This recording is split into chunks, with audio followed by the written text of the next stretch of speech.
Hello everyone. I welcome you on the behalf of Rasa International School. I hope you all are doing good and safe at your homes. Today in this video, we are going to discuss about chapter number 7 of class 6, which is the living and non-living.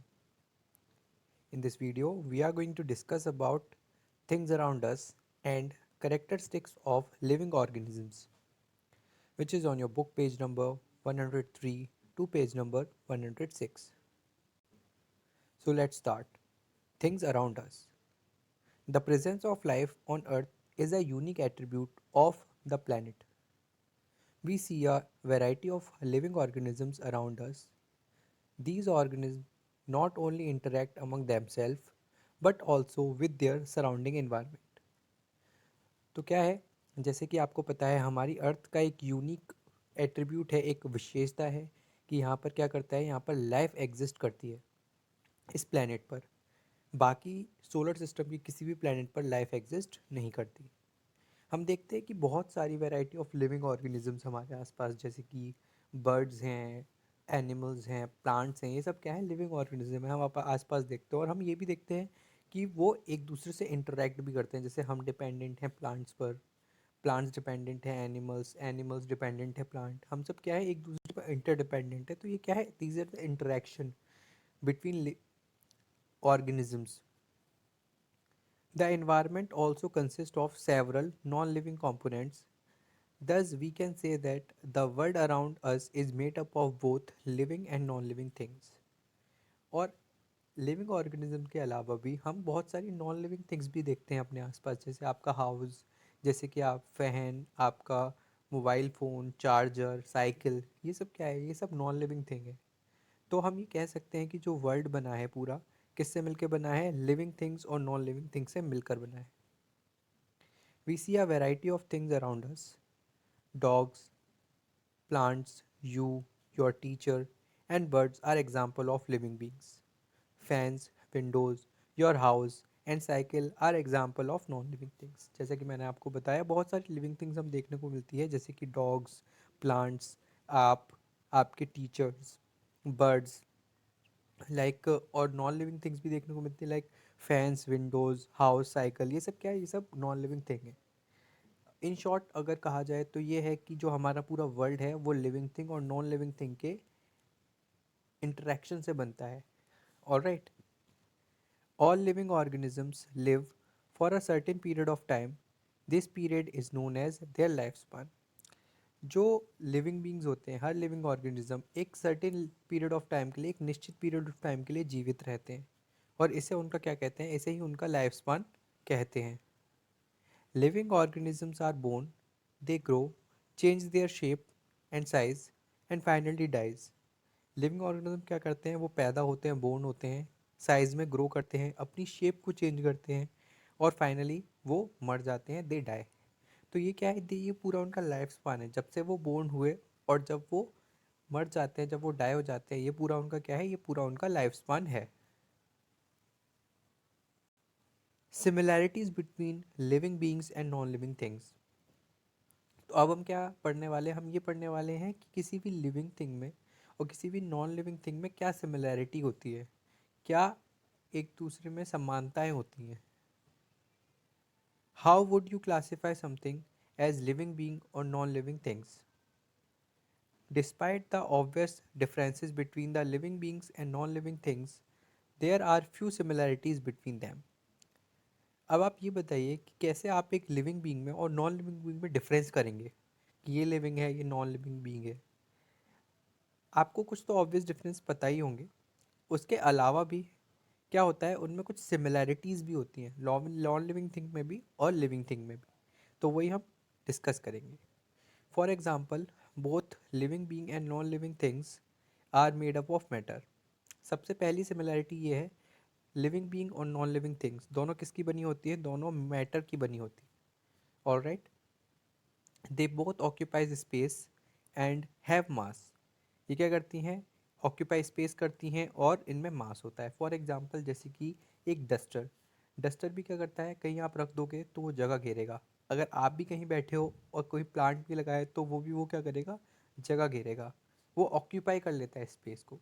ठीक है, और उसमें क्या होता है, उसमें मास होता है, लिविंग थिंग में भी और नॉन लिविंग थिंग में भी। Both are made up of small structural unit. किससे बने होते हैं दोनों? स्मॉल स्ट्रक्चरल यूनिट से बने होते हैं। These can not be seen with unaided eyes, और वो इतनी छोटी यूनिट से मिलकर बने होते हैं जो कि हम अनएडेड आइज से नहीं देख सकते, हमें उनको देखने के लिए माइक्रोस्कोप की ज़रूरत होती है। To see them different type of microscope are used. As I already told you, इनको देखने के लिए किसकी ज़रूरत होती है? माइक्रोस्कोप की ज़रूरत होती है। ऑलराइट, तो ये कुछ सिमिलैरिटीज़ थी लिविंग बींग्स में और नॉन लिविंग थिंग्स में। नेक्स्ट अब हम डिस्कस करेंगे difference between living and non living things. अब इनमें डिफरेंस क्या होते हैं, इनमें अंतर क्या होते हैं? Living being exhibit certain unique characters which are different from non living things. अब लिविंग थिंग्स क्या करती हैं? कुछ यूनिक फीचर्स दिखाती है, कुछ यूनिक करेक्टरिस्टिक विशेषताएं दिखाती हैं जो कि उनको किससे, नॉन लिविंग थिंग से डिफरेंट बनाती हैं। Some of these feature are growth, nutrition, movement, reproduction and excretion. तो उनमें से कुछ कैसे हैं? जैसे ग्रोथ, बढ़ना, न्यूट्रिशन मतलब कि खाना खाना, मूवमेंट मतलब एक जगह से दूसरी जगह जाना, रिप्रोडक्शन मतलब more of their own kind को बर्थ देना, एक्सक्रीशन मतलब जो भी वेस्ट मटेरियल है अपनी बॉडी से बाहर निकालना। Let us discuss each of these character features of living beings in detail. अब हम क्या करेंगे, एक एक इसकी करेक्टरिस्टिक को, एक एक इसके फीचर्स को क्या करेंगे, डिटेल में डिस्कस करेंगे। नेक्स्ट अब हम डिस्कस कर लेते हैं करेक्टरिस्टिक्स ऑफ लिविंग ऑर्गेनिज्म, कि लिविंग ऑर्गेनिज्म की करेक्टरिस्टिक्स क्या होती हैं। Living organism possesses some distinctive features by which we can distinguish them from non-living things। तो लिविंग थिंग्स क्या करती हैं, लिविंग ऑर्गेनिजम्स क्या करते हैं, उनमें कुछ अलग फीचर्स होते हैं, कुछ डिफरेंट फीचर्स होते हैं जिससे हम उनको नॉन लिविंग थिंग से अलग कर सकते हैं। Following are the characteristics of living organism. यहाँ पर कुछ करेक्टरिस्टिक है लिविंग ऑर्गेनिज्म की, एक एक करके हम देख लेते हैं वो क्या होती है। सबसे पहले स्ट्रक्चरल ऑर्गेनाइजेशन, नेक्स्ट है ग्रोथ, थर्ड है मूवमेंट, फोर्थ है फूड एंड न्यूट्रिशन, फिफ्थ है रेस्पिरेशन, सिक्स है एक्सक्रीशन, सेवन्थ है रिप्रोडक्शन, ठीक है। फिर है आपके डेफिनेट लाइफ स्पान, और नेक्स्ट है रिस्पॉन्स टू स्ट्यूमिली। ऑलराइट, तो ये सारी जितनी भी करेक्टरिस्टिक है इनको क्या करेंगे, हम वन बाय वन डिस्कस करते जाएंगे। ऑलराइट, तो सबसे पहली करेक्टरिस्टिक है स्ट्रक्चरल ऑर्गेनाइजेशन। ठीक है, कि कैसा स्ट्रक्चरल ऑर्गेनाइजेशन होता है किसी भी लिविंग थिंग का और किसी भी नॉन लिविंग थिंग का। Your house is made up of walls. These walls are made up of bricks. Bricks are therefore the smallest structural unit of your house. Similarly, living beings are made up of cell. जैसे कि आपको पता है आपका जो house है वो किसका बना हुआ है, वॉल्स, दीवारें हैं उसमें, और दीवारें किसकी बनी हुई है, ब्रिक्स यानी कि ईंटों की। इसका मतलब ये है जो ब्रिक है, जो ईंट है, वो इसका स्मॉलेस्ट स्ट्रक्चर है, स्मॉलेस्ट यूनिट है। जैसे आपके घर की स्मॉलेस्ट यूनिट ब्रिक है, एक ईंट है, वैसे ही आपकी बॉडी की स्मॉलेस्ट यूनिट क्या है, वो है सेल। सेल से मिलके आपकी पूरी बॉडी बनी है, जैसे कि एक ब्रिक से मिलकर पूरा हाउस बना होता है। These cells divide further to form new cells. So, a cell is the basic building block or structural unit of all living organisms. तो ये सेल्स क्या करती हैं, ये सेल्स डिवाइड करती हैं और फिर नई सेल्स बनाती हैं। तो हम कह सकते हैं ये सेल्स क्या होती हैं, बेसिक बिल्डिंग ब्लॉक होती हैं या फिर स्ट्रक्चरल यूनिट होती हैं लिविंग ऑर्गेनिजम्स की। All the functions necessary to maintain life take place inside the cell. So जितने भी फंक्शन जो कि हमारी लाइफ के लिए इंपॉर्टेंट होते हैं वो किस में होते हैं, वो सेल में होते हैं, सेल के अंदर होते हैं। That is why a cell is known as the basic functional unit of life. इसलिए हम सेल को क्या कहते हैं, इसलिए हम सेल को कहते हैं basic functional unit of life. Alright, so next अब हम आगे डिस्कस कर लेते हैं। Based on the number of cells, organism can be either unicellular और multicellular. Organisms that are made up of only one cell are called unicellular or single celled organisms।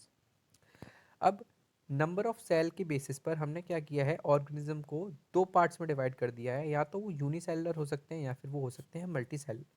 अब ये unicellular organisms क्या होते हैं, ऐसे ऑर्गेनिज्म जो कि सिर्फ एक सेल से मिलके बने होते हैं उन्हें हम कहते हैं यूनिसेलुलर ऑर्गेनिजम्स, या इन्हें हम सिंगल सेल्ड ऑर्गेनिज्म भी कहते हैं। जैसे कि अमीबा और पैरामीशियम। ऑलराइट, ये क्या है? ये सिंगल सेल्ड ऑर्गेनिज्म या फिर यूनिसेलुलर है। यूनी का मतलब होता है वन। ऑलराइट, इसलिए हम इन्हें यूनिसेलुलर बोलते हैं। जैसे कि bacteria, yeast, algae, these all are the examples of unicellular organisms.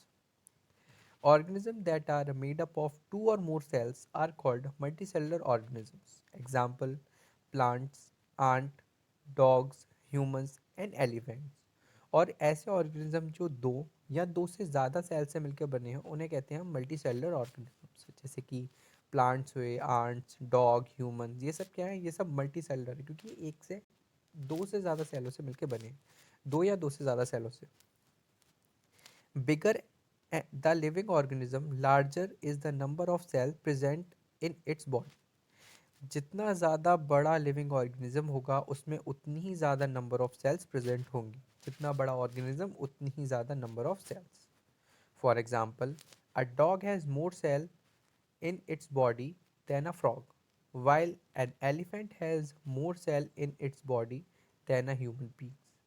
Cell can be observed under the microscope.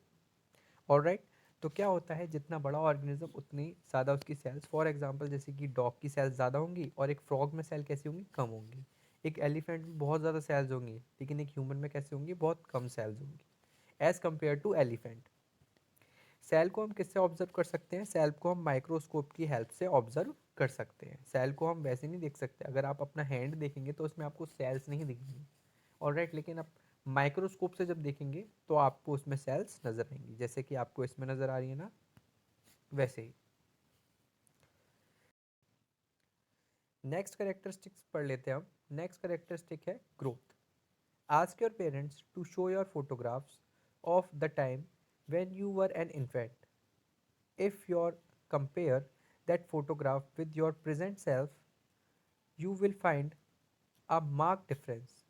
You must have observed the difference in your height now and when you see you were young. An increase in height shows that you have increased in size. In other words, you have grown.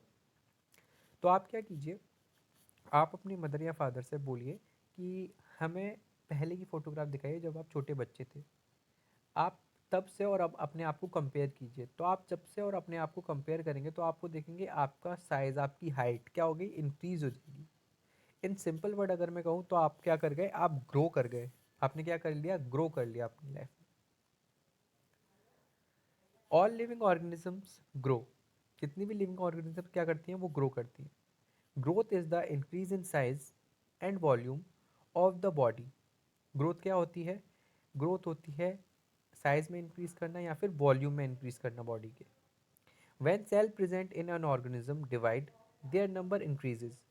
जब एक body में जो cell होती है, एक organism में cell होती हैं, डिवाइड होती हैं, तो वो क्या करती हैं? अपने आप को नंबर में बढ़ा लेती है।